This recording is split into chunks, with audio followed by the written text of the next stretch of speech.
السلام علیکم ورحمۃ اللہ وبرکاتہ۔ معزز ناظرین، اللہ تعالیٰ نے انسانوں کی ہدایت کے لیے قرآن پاک کو بھیجا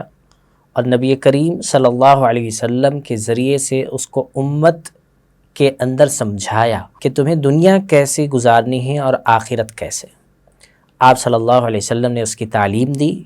اور آپ صلی اللہ علیہ وسلم نے اس کو بہت واضح انداز میں کھول کھول کر بیان کیا کہ یہ اللہ کی کتاب ہے،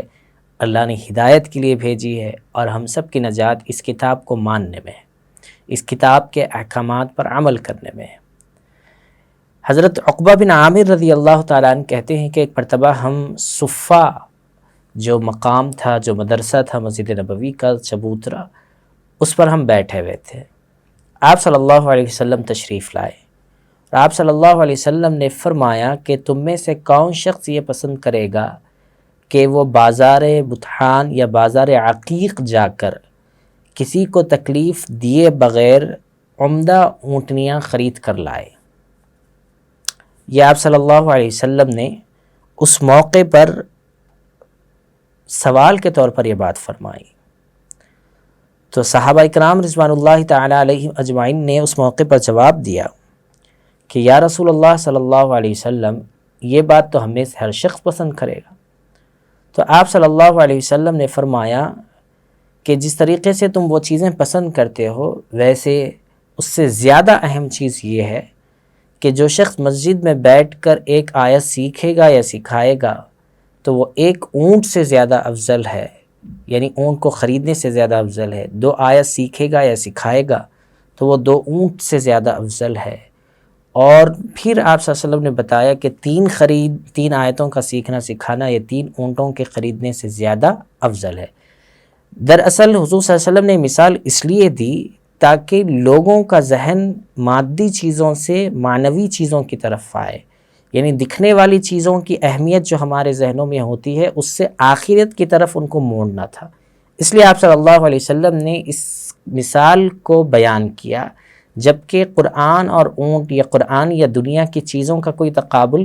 قرآن سے نہیں کر سکتے، لیکن ذہن کے منتقل ہونے کے لیے آپ صلی اللہ علیہ وسلم نے بات فرمائی۔ اس سے معلوم ہوا کہ قرآن پاک کی کیا عظمت اور کیا وقار انسانوں کے یہاں ہونا چاہیے۔ حضرت عثمان رضی اللہ تعالیٰ عنہ فرماتے ہیں کہ میں نے حضور صلی اللہ علیہ وسلم کو کہتے ہوئے سنا کہ آپ صلی اللہ علیہ وسلم نے فرمایا خیرکم من تعلم القرآن وعلمہ، تم میں بہترین شخص وہ ہے جو قرآن سیکھے اور سکھائے۔ کیوں؟ اس لیے کہ قرآن ہی انسانوں کی ہدایت کا واحد ذریعہ ہے، یعنی کتاب کی شکل میں، کہ انسان جب اس کو سیکھتا ہے یا سکھاتا ہے تو اسے معلوم ہوتا ہے کہ زندگی کو کیسے گزارا جائے۔ اور یعنی آپ صلی اللہ علیہ وسلم نے اس کے ذریعے سے بات بتائی کہ آپ صلی اللہ علیہ وسلم کے اس ہدایت اور ان الفاظ کے ذریعے سے بات معلوم ہوتی ہے کہ ہم میں بہترین شخص وہ ہے جو قرآن سیکھے بھی اور سکھائے بھی، چونکہ اس پر زندگی اور آخرت کا مدار ہے۔ حضرت عمر بن خطاب رضی اللہ تعالیٰ عنہ سے ایک روایت ہے جس میں انہوں نے حضور صلی اللہ علیہ وسلم کے ذریعے سے بات نقل کی، ان اللہ یرفع بہذا الکتاب اقواما ویضع بہ آخرین، کہ اللہ تعالیٰ اس کتاب کے ذریعے سے قوموں کو ترقی بھی عطا کرتے ہیں اور اس کتاب کے ذریعے سے اللہ تعالیٰ لوگوں کو تنزلی بھی دیتے ہیں۔ یہ اصل میں اس وقت کا پیغام ہے کہ ہم نے قرآن کو چھوڑ دیا اور ہم نے قرآنی تعلیمات کو پس پش ڈالا، یعنی اس پر کوئی نہ ہم پڑھنا جانتے ہیں، نہ اس کا معنی سمجھتے ہیں، نہ اس کا مطلب جانتے ہیں۔ اور پھر ان تمام چیزوں کے ساتھ ساتھ میں یہ زندگی چل رہی ہے۔ جب جو کتاب ہدایت کے لیے آئی تھی، وہ کتاب اگر ہدایت کا ذریعہ ہم نے اس کو نہیں سمجھا اور اس کو نہیں پڑھا اور اس کو اپنی زندگی میں نہیں لایا تو کیسے ہماری زندگیوں کے اندر تبدیلی اور انقلاب آ سکتا ہے؟ اس لیے ہمیں کوشش کرنی چاہیے اس بات کی کہ حضور صلی اللہ علیہ وسلم کے فرمان کے مطابق قرآن کو سیکھنا اور سکھانا، اور حضور صلی اللہ علیہ وسلم کے فرمان کے مطابق قرآن کی کیا عظمت اللہ تعالیٰ کے یہاں ہے، اس کتاب کی کیا اہمیت اور کیا فضیلت ہے، اور حضور صلی اللہ علیہ وسلم کے فرمان کے مطابق کہ اگر آج ہم ترقی چاہتے ہیں